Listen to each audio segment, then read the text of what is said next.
No तस्मै नमः। श्रीचैतन्य मनोभीष्टं स्थापितं येन भूतले स्वयं रूपो कदा मह्यं ददाति स्वपदान्तिकम्। नमो विष्णुपदाय कृष्णपृष्ठाय भूतले श्रीमते भक्तिवेदान्त स्वामिनिति नामिने। नमस्ते सरस्वते देवी गौरवाणी प्रचारिणे निर्विशेष शून्यवादी पश्चात्य देशतारिणे। हे कृष्ण करुणा सिंधु दीनबंधु जगत्पते गोपेश गोपिका कांतो राधा कांतो नमस्ते। तप्त कांचन गौरांगी राधे वृंदावनेश्वरी वृषभानुसुते देवी प्रणमामि हरिप्रिये। वंशाकल्पतरुभ्यश्च कृपा सिन्धुभ्येव च पतितानां पावनेभ्यो वैष्णवेभ्यो नमो नमः।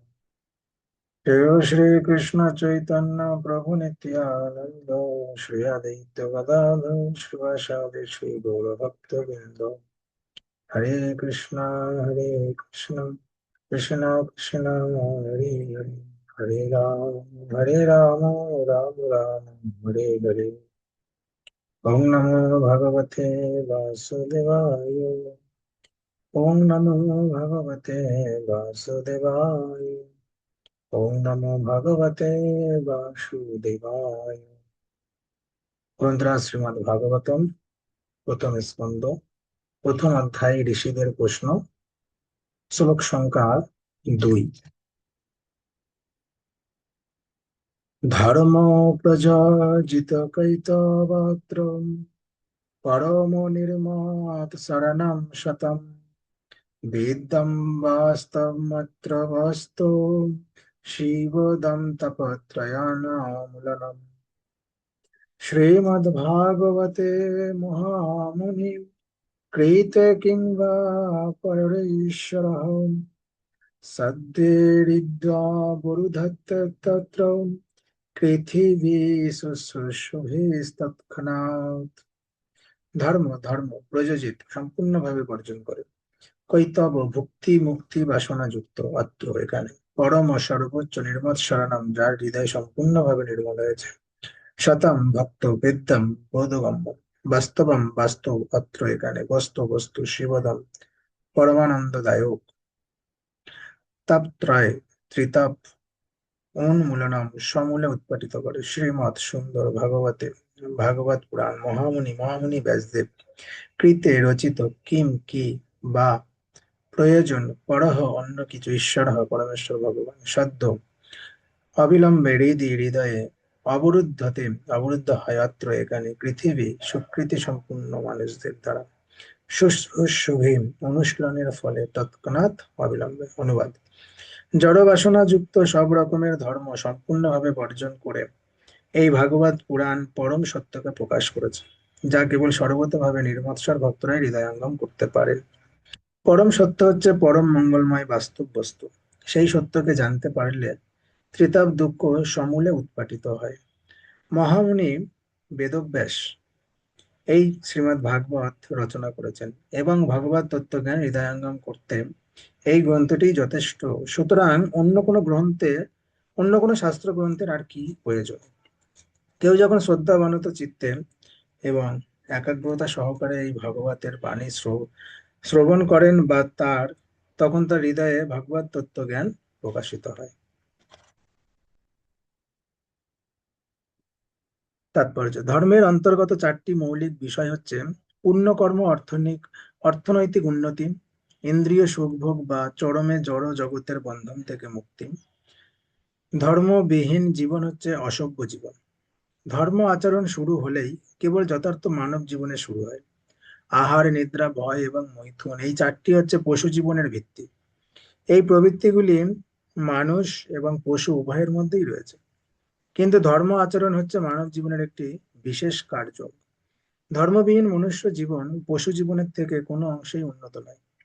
তাই মানব সমাজে ধর্ম অনুষ্ঠানের প্রচলন রয়েছে, যার উদ্দেশ্য হচ্ছে আত্মজ্ঞান লাভ করা এবং পরমেশ্বর ভগবানের সঙ্গে জীবের নিত্য সম্পর্কের কথা অবগত হওয়া।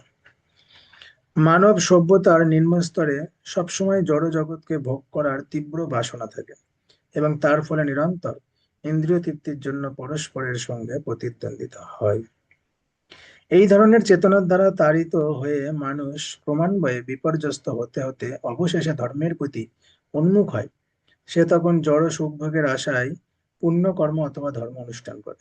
কিন্তু এই ধরনের জড় সুখভোগ আদি অন্য উপায়ে লাভ করা যায়, তখন তারা তথাকথিত সেই সমস্ত ধর্ম আচরণে অবহেলা করে। এটি হচ্ছে আধুনিক সভ্যতার পরিস্থিতি। মানুষ যথেষ্ট অর্থনৈতিক উন্নতি সাধন করেছে, তাই এখন আর তারা ধর্মের প্রতি ততটা উৎসাহী নয়। মন্দির, মসজিদ অথবা গির্জাগুলি এখন প্রায় শূন্যই পড়ে থাকে। মানুষ এখন তাদের পূর্বপুরুষদের তৈরি ধর্ম আচরণের স্থানগুলি থেকে কলকারখানা, দোকান, বাজার এবং প্রেক্ষাগৃহ ইত্যাদির প্রতি অধিক উৎসাহী। এর থেকে সহজেই প্রমাণিত হয় যে কেবল অর্থনৈতিক উন্নতি সাধনের জন্যই সেই ধর্মের সেই ধরনের ধর্মে অনুষ্ঠান হয়। অর্থনৈতিক উন্নতির প্রয়োজন ইন্দ্রিয় সুখভোগের জন্য।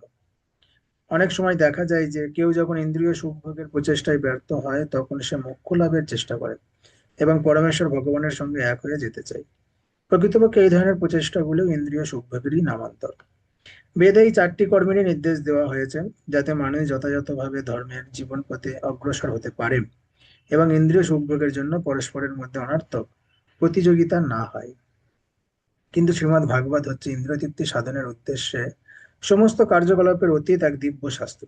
এটি হচ্ছে পূর্ণরূপে জড়জগতের কলস থেকে মুক্ত একটি গ্রন্থ, যা কেবল জড় ভোগ বাসনা রহিত ভগবানের শুদ্ধ ভক্তরাই হৃদয়ঙ্গম করতে পারে। জড়জগতের মানুষে মানুষে, পশুতে পশুতে, সম্প্রদায়ে সম্প্রদায়ে, জাতিতে জাতিতে নিরন্তর প্রতিযোগিতা হচ্ছে। কিন্তু ভগবানের ভক্তরা এই ধরনের প্রতিযোগিতার অতীত।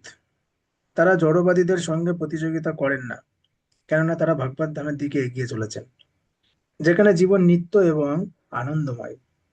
এই ধরনের মহাত্মারা সম্পূর্ণরূপে নির্মৎসর এবং তাদের হৃদয় বৃত্তি সম্পূর্ণরূপে নির্মল। জড় জগতের সকলকেই একে অপরকে হিংসা করে এবং তাই পরস্পরের সঙ্গে প্রতিযোগিতা হয়। কিন্তু ভগবানের ভক্তরা কেবল জড়জাগতিক ঈর্ষা থেকেই মুক্ত নন।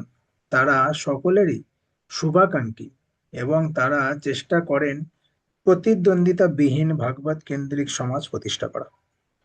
আধুনিক যুগের সাম্যবাদও প্রতিদ্বন্দ্বিতাবিহীন সমাজ প্রতিষ্ঠা করার চেষ্টা করছে, কিন্তু তাদের সেই প্রচেষ্টা যথাযথ নয়, কেননা সমাজতান্ত্রিক দেশগুলিতেও রাষ্ট্রপ্রধানের পদের জন্য প্রতিযোগিতা রয়েছে।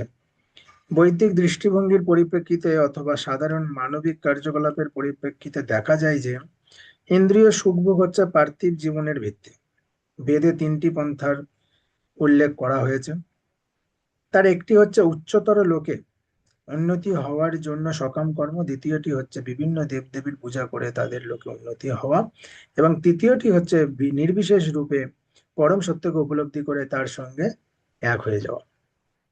পরম তত্ত্বের নির্বিশেষ রূপ তার সর্বোচ্চ প্রকাশ নয়। নির্বিশেষ রূপের ঊর্ধ্বে হচ্ছে ভগবানের পরমাত্মার রূপ এবং তারও ঊর্ধ্বে হচ্ছে পরম তত্ত্বের সবিশেষ রূপ, তার রূপ হচ্ছে স্বয়ং ভগবান। শ্রীমদ্ ভাগবতে পরম তত্ত্বের সবিশেষ রূপের বর্ণনা রয়েছে।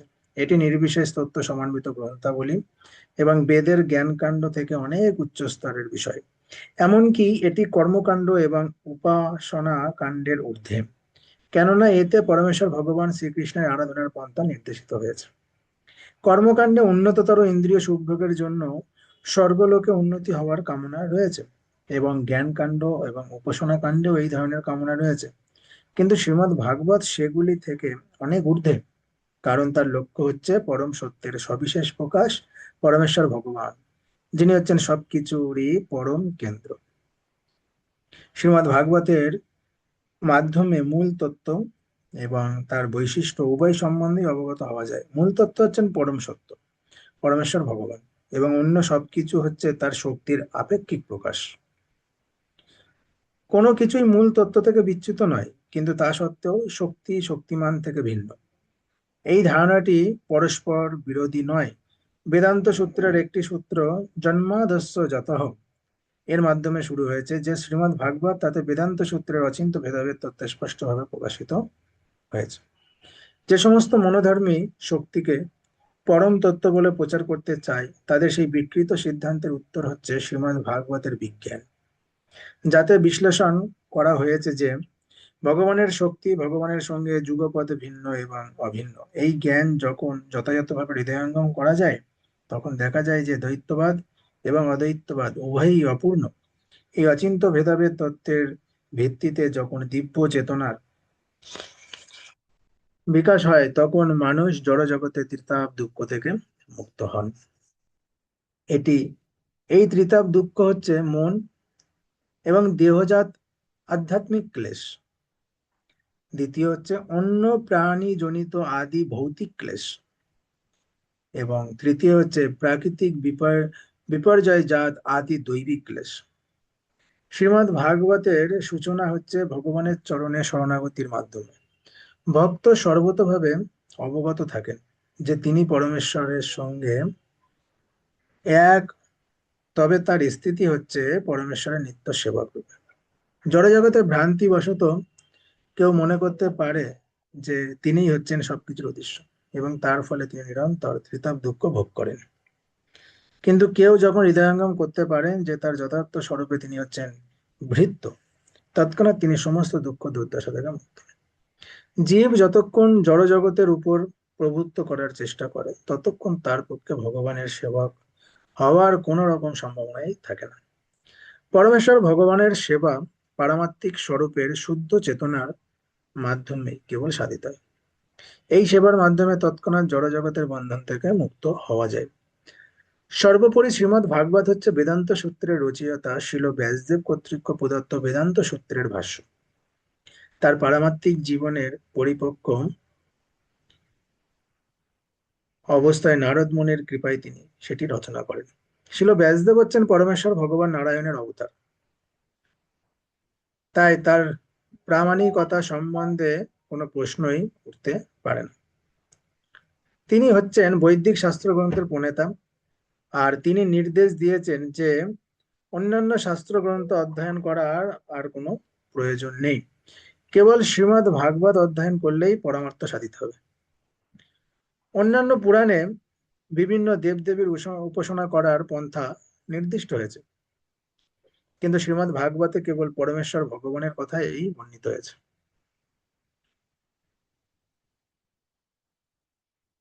পরমেশ্বর ভগবান হচ্ছেন পূর্ণ, এবং বিভিন্ন দেবদেবীরা হচ্ছেন তার অংশ সদৃশ। তাই পরমেশ্বর ভগবানের আরাধনা করলে আর কোনো দেবদেবীর পূজা করতে হয় না। পরমেশ্বর ভগবান তৎক্ষণাৎ ভক্তের হৃদয়ে অধিষ্ঠিত হন।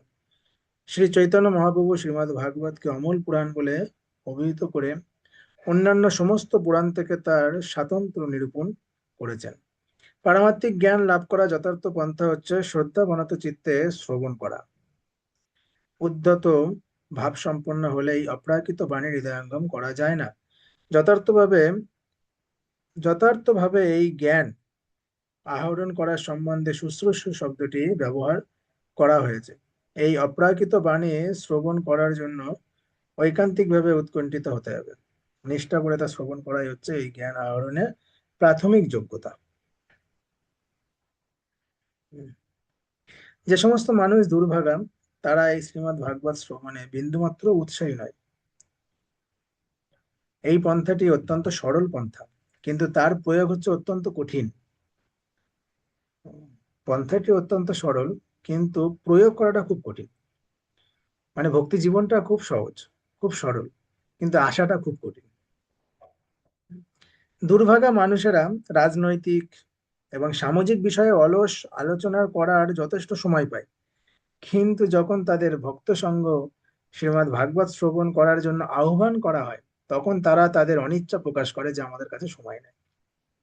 কখনো কখনো পেশাদারী ভাগবত পাঠকেরা শুরুতেই পরমেশ্বর ভগবানের অতি অন্তরঙ্গ এবং অতি গোপনীয় লীলাবিলাসের আলোচনা করে, যা শুনে আপাত দৃষ্টিতে মনে হয় তা যেন একটি কাম বিষয়ক গ্রন্থ।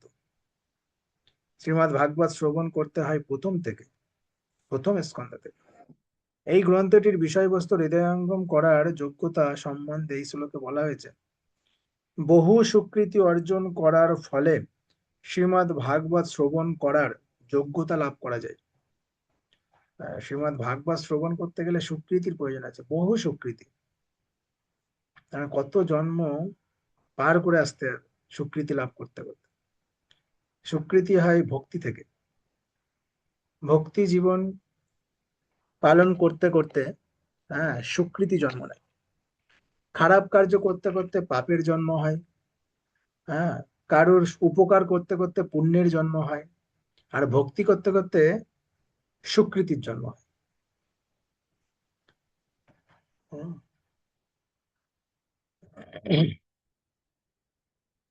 তাই বহু সুকৃতি অর্জন করার ফলে শ্রীমদ্ ভাগবত শ্রবণ করার যোগ্যতা লাভ করা যায়।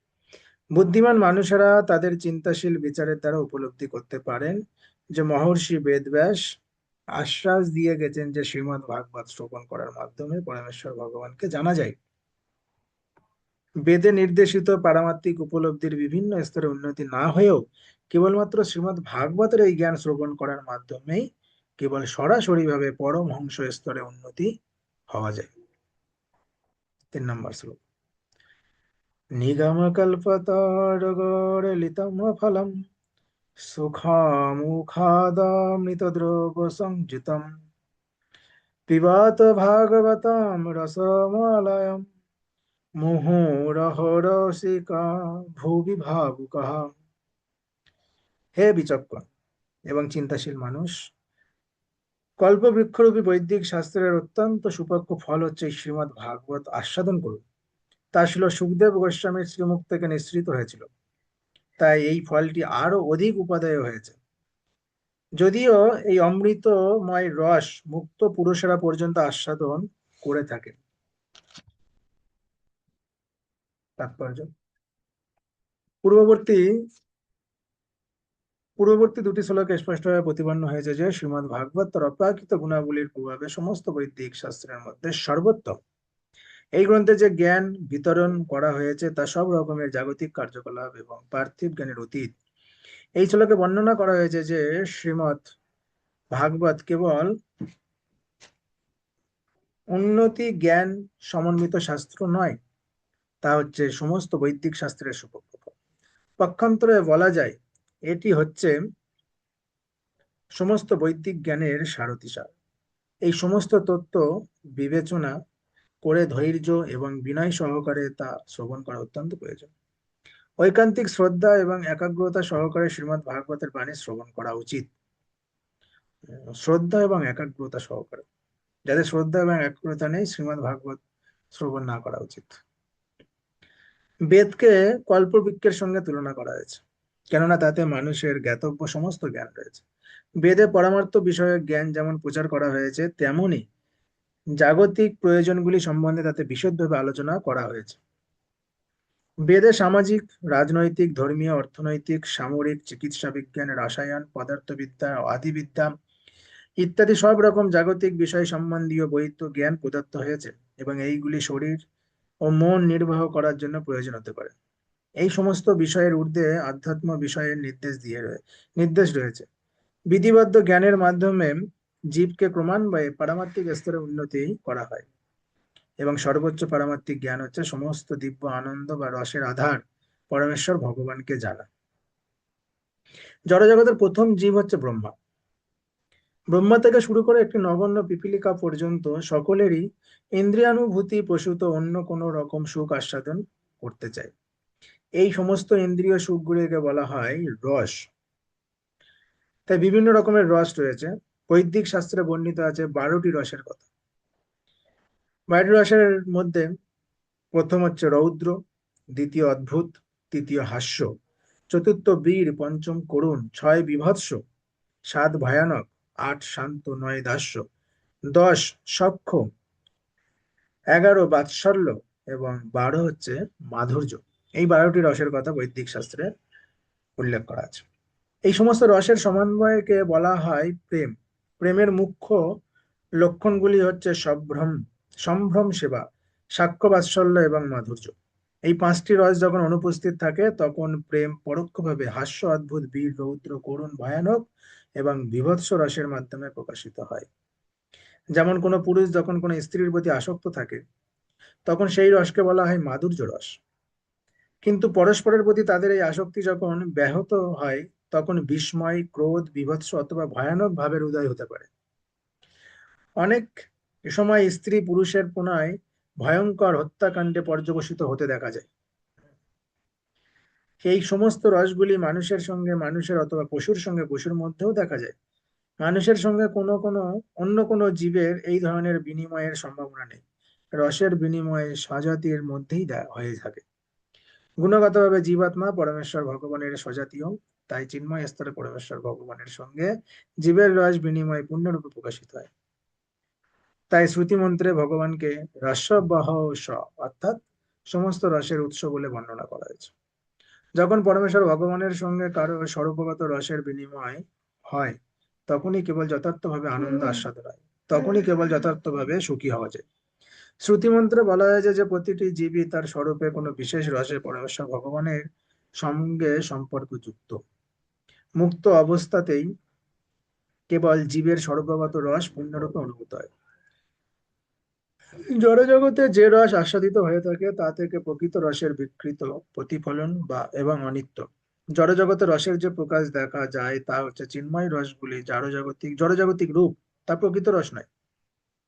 তাই যিনি সমস্ত রসগুলি সম্বন্ধে সম্পূর্ণভাবে অবগত হয়েছেন, যা হচ্ছে সমস্ত কার্যকলাপের মৌলিক অনুপ্রেরণা, তিনি বুঝতে পারেন কিভাবে প্রকৃত রসগুলি জড়জগতে বিকৃতভাবে প্রতিফলিত হচ্ছে। যারা যথার্থ তত্ত্বজ্ঞানী, তারা তাদের চিন্ময় স্বরূপে যথার্থ রস আস্বাদন করার প্রয়াস করেন। প্রাথমিক স্তরে তারা পরমেশ্বর ভগবানের সঙ্গে এক হয়ে যাওয়ার বাসনা করেন। তাই অল্প বুদ্ধি সম্পন্ন অধ্যাত্মবাদীরা যেহেতু বিভিন্ন রস সম্বন্ধে অজ্ঞ, তাই তারা ব্রহ্মে লীন হয়ে যাওয়ার সাযুজ্য মুক্তির ঊর্ধ্বে অগ্রসর হতে পারেন না। এই শ্লোকে স্পষ্টভাবে ব্যক্ত হয়েছে যে শ্রীমদ্ ভাগবত যেহেতু বৈদিক জ্ঞানের সুপক্ষ ফল, তাই তা মুক্ত অবস্থাতেই আস্বাদন করা যায়। শ্রদ্ধাযুক্ত চিত্তে এই অপ্রাকৃত শাস্ত্র শ্রবণ করার ফলে হৃদয় ভরে এই পূর্ণ আনন্দ আস্বাদন করা যায়।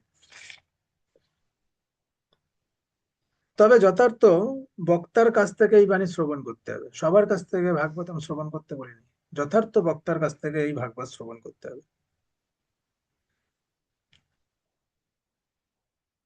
যার তার কাছ থেকে শ্রীমদ্ ভাগবত শ্রবণ করলে চলবে না।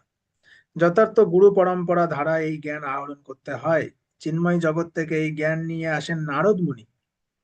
নারদ মুনি এই জ্ঞান নিয়ে আসেন চিন্ময় জগৎ থেকে, এবং তিনি তার শিষ্য ব্যাসদেবকে তা দান করেন। ব্যাসদেব তার পুত্র সুখদেব গোস্বামীকে দান করেন, এবং সুখদেব গোস্বামী মহারাজ পরীক্ষিতের মৃত্যুর 7 দিন পূর্বে তাকে এই জ্ঞান দান করেছিলেন। সুখদেব গোস্বামী তার জন্মের পূর্ব থেকেই মুক্ত পুরুষ ছিলেন। তিনি যখন তার মাতৃগর্ভে ছিলেন, তখন তিনি মুক্ত ছিলেন, এবং তার জন্মের পর তাকে কোনো রকম পারমার্থিক শিক্ষা লাভের সংস্কার করতে হয়নি। জন্মের সময় তা সে জড়জাগতিক বিচার শক্তি হোক অথবা পারমার্থিক বিচার শক্তি হোক, জীবের যথার্থ যোগ্যতা থাকে না। কিন্তু ছিল সুখদেব গোস্বামী যেহেতু সম্পূর্ণরূপে মুক্ত পুরুষ ছিলেন, তাই তাকে ক্রমান্বয়ে পারমার্থিক তত্ত্বজ্ঞান লাভ করতে হয়নি। কিন্তু তিনি জড়জগতের 3টি গুণের অতীত এবং মুক্ত অবস্থায় অধিষ্ঠিত হলেও তিনি মুক্ত পুরুষদের দ্বারা বৈদিক শ্লোকে বন্দিত পরমেশ্বর ভগবানের অপ্রাকৃত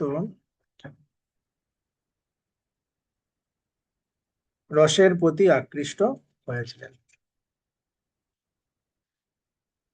পরমেশ্বর ভগবানের লীলাবিলাস বদ্ধ জীবদের থেকে মুক্ত পুরুষদের আরো বেশি করে আকৃষ্ট করে। সেই পরমেশ্বর ভগবান অবশ্য নির্বিশেষ বা নিরাকার নন, কেননা রস আস্বাদন করা কেবল সবিশেষ পুরুষের পক্ষেই সম্ভব। শ্রীমদ্ ভাগবতে পরমেশ্বর ভগবানের অপ্রাকৃত লীলাবিলাসের কাহিনী বর্ণিত হয়েছে, এবং শিল সুখদেব গোস্বামী তা অত্যন্ত সুসংবদ্ধ ভাবে বর্ণনা করেছেন। এইভাবে সেই বিষয়টি সকলকে আকৃষ্ট করে, এমনকি ব্রহ্মজ্যোতিতে লীন হয়ে যাওয়ার প্রয়াসী মুমুক্ষুদেরও তা আকৃষ্ট করে। সংস্কৃত ভাষায় টিয়া পাখিকে বলা হয় সুখ পাখি। এই সুখ পক্ষী যখন তার রক্তিম চক্ষু দিয়ে কোনো পক্ষ ফলের স্বাদ গ্রহণ করে, তখন সেই ফল আরো মধুর হয়ে ওঠে। বৈদিক কল্পবৃক্ষের এই সুপক্ষ ফল তেমনি শিল সুখদেব গোস্বামীর শ্রীমুখ থেকে নিঃসৃত হয়েছে বলে ভাগবত আরো মধুর হয়ে উঠেছে। সুখদেব গোস্বামী তার পিতৃদেবের কাছ থেকে প্রাপ্ত শ্রীমদ্ ভাগবত যথাযথভাবে আবৃত্তি করতে পারেন বলে তাকে সুখ পক্ষীর সঙ্গে তুলনা করা হয়নি। সমস্ত শ্রেণীর মানুষের উপযুক্ত করে তা প্রদান করার যোগ্যতার জন্যই তাকে সুখ পক্ষীর সঙ্গে তুলনা করা হয়েছে। কারণ সে বলে সবাইকে উপযুক্ত করে তা প্রদান করছে, তাই তাকে সুখদেব বলা হয়েছে। শিল শুকদেব গোস্বামীর শ্রীমুখ থেকে এই বিষয়টি এমন ভাবে প্রকাশিত হয়েছে যে যে কোনো নিষ্ঠাবান শ্রোতা যদি শ্রদ্ধাযুক্ত চিত্তে তা শ্রবণ করেন তাহলে তিনি তৎক্ষণাৎ সেই অপ্রাকৃত রস আস্বাদন করতে পারেন, যা হচ্ছে জড়জাগতিক রস থেকে সম্পূর্ণ ভিন্ন। এই সুপক্ষ ফলটি অপ্রাকৃত জগতের সর্বোচ্চ লোক কৃষ্ণলোক থেকে হঠাৎ পতিত হয়নি। পক্ষান্তরে তা অত্যন্ত সাবধানতার সঙ্গে গুরু শিষ্য পরম্পরার মাধ্যমে সম্পূর্ণ অবিকৃত ভাবে এবং অক্ষত ভাবে এখানে নিয়ে আসা হয়েছে। যে সমস্ত মানুষ মূর্খ, পারমাত্মিক পরম্পরার অন্তর্ভুক্ত নয়, তারা শিল সুখদেব গোস্বামীর পদাঙ্ক অনুসরণ না করে পারমাত্মিক জগতের সর্বোচ্চ রস রাসলীলার তত্ত্ব বোঝার চেষ্টা করে মহা বিপর্যয়ের সৃষ্টি করে, মহা বিপদে পড়ে।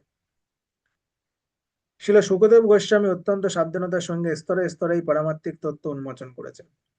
তাই যথার্থ বুদ্ধিমান মানুষের কর্তব্য হচ্ছে সুখদেব গোস্বামী যে সতর্কতার সঙ্গে এই বিষয়টি প্রকাশ করেছেন সে কথা বিবেচনা করে শ্রীমদ্ ভাগবতের মহিমা হৃদয়ঙ্গম করার চেষ্টা করা। ভাগবত সম্প্রদায়ের নির্দেশ দেওয়া হয়েছে যে ভবিষ্যতেও শ্রীমদ্ ভাগবতের তত্ত্ব সম্বন্ধে শিক্ষা লাভ করতে হবে শিল সুখদেব গোস্বামীর উপযুক্ত প্রতিনিধির কাছ থেকে। যে সমস্ত মানুষ অর্থ উপার্জন করার জন্য শ্রীমদ্ ভাগবত পাঠ করে তারা কখনোই শিল সুখদেব গোস্বামীর প্রতিনিধি নয়। এই ধরনের মানুষের কাজ হচ্ছে জীবিকা নির্বাহ করা, আর সেই জীবিকা নির্বাহ করার জন্য শ্রীমদ্ ভাগবত পাঠ করে। তাই এই ধরনের পেশাদারী ভাগবত পাঠকদের ভাগবত পাঠ কখনোই শোনা উচিত নয়। এই ধরনের মানুষেরা সাধারণত শ্রীমদ্ ভাগবতের বিষয়বস্তুর গুরুত্ব স্তরে স্তরে হৃদয়ঙ্গম না করে সরাসরি শ্রীমদ্ ভাগবতের সবচাইতে গোপনীয় বিষয় মানে সেই রাসলীলাতে প্রবেশ করে আর সেই আলোচনা শুরু করে। তারা সাধারণত সরাসরি ভাবে ভগবানের রাসলীলা নিয়ে আলোচনা করেন, যারা পারমাত্মিক তত্ত্ব মূর্খ লোকেরা বুঝতে পারে না, যার পারমাত্মিক তত্ত্ব মূর্খ লোকেরা বুঝতে পারে না। কিছু কিছু মানুষ ভগবানের এই লীলা বিলাসকে অশ্লীল বলে মনে করে, আর কিছু লোক তাদের মূর্খ ভাষ্যের দ্বারা তা ঢাকবার চেষ্টা করে। শিল সুখদেব গোস্বামীর পদাঙ্ক অনুসরণ করার কোন রকম বাসনা তাদের নেই। তাই রস সম্বন্ধে যারা জানতে ঐকান্তিক ভাবে আগ্রহী তাদের শিল সুখদেব গোস্বামীর ধারায় গুরু পরম্পরা ধারার মাধ্যমে শ্রীমদ্ ভাগবতের বাণী গ্রহণ করতে হবে। কেননা শিল সুখদেব গোস্বামী হচ্ছেন শ্রীমদ্ ভাগবতের আদি বক্তা এবং তিনি পারমাত্মিক বিজ্ঞান সম্বন্ধে অনভিজ্ঞ কতকগুলি বিষয়ী মানুষের মনোরঞ্জন করার জন্য তার মন গড়া কতগুলি কথা বলেননি। শ্রীমদ্ ভাগবত এত সাবধানতার সঙ্গে প্রদান করা হয়েছে যে ঐকান্তিক বা এবং নিষ্ঠাবান শ্রোতা শিল সুখদেব গোস্বামী অথবা তার আদর্শ প্রতিনিধির শ্রীমুখ থেকে এই অমৃতময় রস পান করার ফলে তৎক্ষণাৎ বৈদিক জ্ঞানের সুপক্ষ ফল আস্বাদন করতে পারেন। হ্যাঁ, তো এটা আপনি আপনি শ্রীমদ্ ভাগবত আপনি আপনি ভাগবত ধাম থেকে এখানে আসেনি, গুরু পরম্পরা ধারায় খুব সাবধানতার সঙ্গে এটা নিয়ে আসা হয়েছে। তাই আমাদেরকেও খুব নিষ্ঠাবান, নিষ্ঠা সহকারে, শ্রদ্ধা সহকারে, ঐকান্তিক স্বরে, একাগ্রতা সহকারে শিল সুখদেব গোস্বামী অথবা তার আদর্শ প্রতিনিধি মানে গুরু পরম্পরা ধারায় যারা আছেন তাদের মুখ থেকে এই শ্রীমদ্ ভাগবত আমাদের শ্রবণ করা উচিত এবং শ্রবণ করতে করতে এই জ্ঞানের সুপক্ষ ফল আস্বাদন করতে করতে আমরা একদিন ভাগবত ধাম প্রবেশ করতে পারবো। এইভাবে আমাদের শ্রীমদ্ ভাগবত শ্রবণ করা উচিত। হরে কৃষ্ণ হরে কৃষ্ণ কৃষ্ণ কৃষ্ণ হরে হরে, হরে রাম রাম রাম হরে হরে। তো প্রত্যেকদিন আমাদের 4টে থেকে এবং 4:30 শ্রীমদ্ ভাগবত পাঠ করা হয় এবং রাত 9টা থেকে 9:30 এইভাবে ঠিক আমাদের ভাগবত পাঠ করা হয়। তো যারা যারা এই পাঠে অংশগ্রহণ করতে চান তাদেরকে বলছি লিংক দেওয়া থাকবে জুমের, সেই লিংকে সরাসরি ক্লিক করলে আপনারা ক্লাসে যুক্ত হয়ে যেতে পারবেন এবং কি ভাগবত শ্রবণ করার সুযোগ উম, গ্রহণ করতে পারবেন। ओके। हरे कृष्ण। ग्रंथराज श्रीमद् भागवतम की जय, श्रील प्रभुपाद की जय, पतित पावन गुरु महाराज की जय, अनंत कोटि वैष्णव भक्त बिंद की जय, निताय गौर प्रेमानंदे। हरि हरि।